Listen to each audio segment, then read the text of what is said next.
When was the last time that you prayed the Lord's Prayer? Oh, good job. Y'all were paying attention. You remember 30 seconds ago.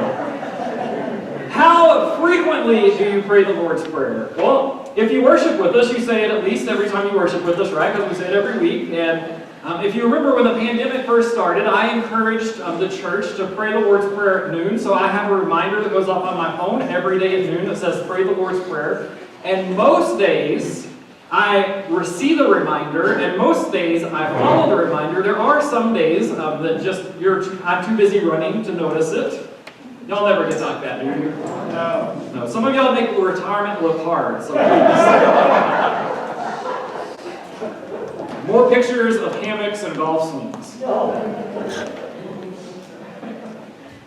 I pray it all the time. Well, I say it all the time. Because I think there's a difference between saying the Lord's Prayer and praying the Lord's Prayer. One of my colleagues, he tells a story of a kid that he knew that was in a church that he was serving, and the child prayed like this: Our Father, who does art in heaven, herald is your name.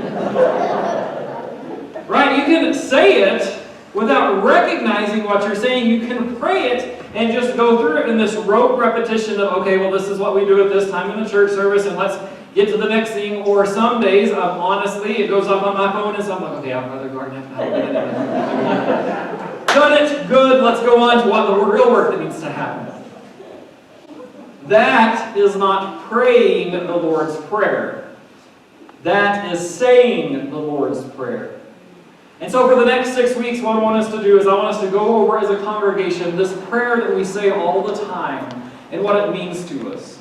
And I'm going to give credit to where credit is due. One of my professors that I look up to, he was my wife's pastor when she was a baby girl, Dr. Steve Martin, is where I get a lot of this teaching from. So if you like it, it's from him, and if you don't like it, it's probably from me. So I just want to give credit where credit is due. We start off and we say, Our Father. In the Greek, these words literally translate to Father of us. Both of these pronouns that we're saying are plural. Notice how it's not my Father, it's our Father. And so when we say it, I'm not just saying it by myself as an individual, but I am saying it as a part of a group.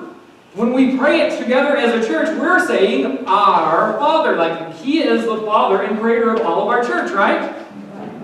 And then we also acknowledge that not only is He the Father of our congregation, but, like the Catholics next door, they say it.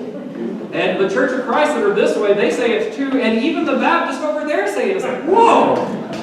Like, He is all of our Father. It's all of Christians, all of believers that are saying it. He is all of our Father. And it's not just the people that are in Lincoln County, but the people in New Mexico, the people in the United States, and even my friends that are serving as missionaries in India and Spain, when they say it, they join our Father.